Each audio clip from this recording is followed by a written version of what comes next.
அண்மை செய்தியை பார்த்து வருகிறோம். ஈரோட்டில் பிளாஸ்டிக் குடோனில் ஏற்பட்ட தீ விபத்து 5 மணி நேரமாகியும் அணையாமல் எரிந்து கொண்டிருப்பதாக தகவல் வெளியாக இருக்கிறது. வானை நோக்கி எழுந்து வரும் கரும்புகையால் நகரப்பகுதி முழுவதும் பாதிக்கப்பட்டிருக்கிறது. தீ கொழுந்துவிட்டு இருந்ததால் பல கோடி ரூபாய் மதிப்பிலான பிளாஸ்டிக் பொருட்கள் தீக்கிரையாகி இருக்கிறது.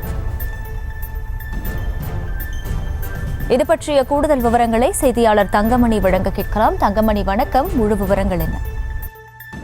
அகிலா, வணக்கம். அதாவது ஈரோட்டில் ஏர்வெட் கரையில் தீ விபத்து ஏற்பட்டுள்ளது. சுமார் 5 மணி நேரத்திற்கு மேலாக கொழுந்து விட்டு எரியும் தீயினை தீயணைப்பு வீரர்கள் தற்போது அணைத்து வருகின்றனர். ஈரோடு சக்தி சாலையில் தனியாருக்கு சொந்தமான பரணி ஏர்வெட் கடை செயல்பட்டு வருகிறது. இந்த கடை வழக்கம் போல் இன்று காலை பணியாளர்கள் பணியில் ஈடுபட்டிருந்த நிலையில் திடீரென தீ விபத்து ஏற்பட்டது. அதிர்ச்சி அடைந்த பணியாளர்கள் பதறி அடித்து வெளியே வந்தனர். இந்த நிலையில் தீ மளமளவென பரவியது. இது குறித்து தீயணைப்பு துறையினருக்கு தகவல் தெரிவித்தனர். தகவலின் பேரில் சம்பவத்திற்கு விரைந்து வந்த ஈரோடு மாநகராட்சியில் இருந்து 3 தீயணைப்பு வாகனங்கள் வரவழைக்கப்பட்டது.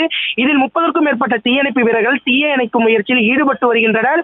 குறிப்பாக ஈரோடு மாநகர் பகுதி, அதாவது ஈரோடு பேருந்து நிலையம் அருகிலேயே இந்த கடையில் தீ விபத்து ஏற்பட்டுள்ளது. அதாவது தீ விபத்து ஏற்பட்ட காரணத்தினால் சுமார் 2 கிலோமீட்டர் தூரம் முன்னாலேயே போக்குவரத்து நிறுத்தம் என்பது செய்யப்பட்டுள்ளது. சுமார் 50க்கும் மேற்பட்ட போலீசார் அந்த பாதுகாப்பு பணியில் ஈடுபட்டு வருகின்றனர். போக்குவரத்து காவலர்கள் போக்குவரத்தை மாற்று வழியில் செல்ல ஏற்பாடு செய்யப்பட்டு வருகிறது. குறிப்பாக 5 மணி நேரத்திற்கு மேலாக இந்த தீ விபத்து ஏற்பட்டு வருகிறது. தீயணைக்கும் பணியில் தீயணைப்பு வீரர்கள் ஈடுபட்டு வருகின்றனர். விவரங்களுக்கு நன்றி தங்கமணி.